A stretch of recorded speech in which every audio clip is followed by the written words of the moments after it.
क्या आपको पता है हमारे पास ईसवी सन शुरू होने से पहले की कोई समय सीमा या तारीखें थीं? लाखों साल पहले की घटनाओं की गिनती सनन 1 ईस्वी के पहले कैसे होती थी?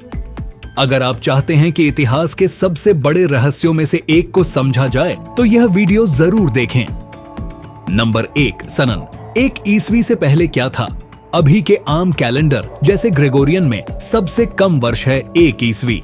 इससे पहले शून्य की प्रविष्टि नहीं, क्योंकि रोमन सिस्टम में शून्य नहीं था। लेकिन हमारे भारतीय चंद्र सौर कैलेंडर में तिथि काल गणना हजारों वर्षों से होती आई है, जिसमें नक्षत्र आधारित महीनों की गिनती शामिल थी।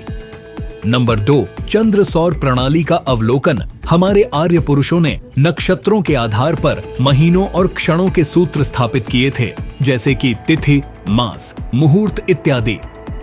ये समयांक विज्ञान सूर्य और चंद्र की गति पर आधारित होते थे, ग्रेगोरियन कैलेंडर से भी अधिक जटिल एवं सटीक। नंबर 3, सनन 1 ईस्वी से पहले के वर्ष। प्राचीन पंक्तियों में इन वर्षों को BC बिफोर कॉमन एरा या BC बिफोर क्राइस्ट में दर्शाया जाता है, जिसके पीछे खगोलीय साक्ष्यों की भूमिका रहती है। पश्चिमी जगत ने यहीं से अपनी आधुनिक संगणना शुरू की। विषय विस्तार 3 नियत 5 बियस पाता। कैसे पता चलता है BCE काल? खगोलीय आंकड़ों जैसे चंद्र ग्रहण, सौर ग्रहण, नक्षत्रों का गठन की जांच करके वैज्ञानिक BCE तिथियां निर्धारित करते हैं। वही तिथियां अब आम रूप से ईसा पूर्व BCE के रूप में सुझावित होती हैं। भारतीय कैलेंडर की विशिष्टता भारतीय पौराणिक और खगोलीय ग्रंथ जैसे ब्रह्मांड पुराण, अग्नि पुराण और सुंदरलाल में तिथियों की निरंतर गिनती मिलती है, जिससे हमें BCE काल की जानकारी भी मिलती है। लूनर सोलर मिक्सिंग के कारण तिथियां और महीने अलग अलग गणना पर आधारित होती थीं। इसकी तुलना ग्रेगोरियन से करके दर्शाएं। अक्सर पूछे जाने वाले सवाल, शून्य ईसा पूर्व क्यों नहीं? क्योंकि ग्रेगोरियन सिस्टम में शून्य वर्ष नहीं है, सीधा 1 ईसा पूर्व के बाद 1 ईसा पूरा आता है।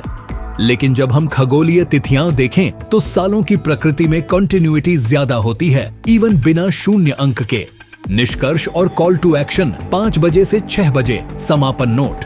तो यह था एक झलक इस इतिहास के उन कालों की जब ईसा से पहले भी हमारी पृथ्वी पर लोग समय की गणना कर रहे थे। भारतीय कैलेंडर की चतुराई और खगोलीय सूझबूझ से यूं तो ग्रेगोरियन से बहुत अलग है, लेकिन दोनों ही समय को समझने में हमें एक सुसंगत दृश्य देते हैं। Call to action. अगर आपने कभी सोचा था कि 1 AD से पहले क्या हुआ था, तो इस वीडियो ट्रैक पर लाइक और सब्सक्राइब जरूर करें। अपने दोस्तों को टैग करें जो इतिहास और खगोल दोनों में रुचि रखते हों। उनके सवाल हमारे कमेंट सेक्शन में पूछें।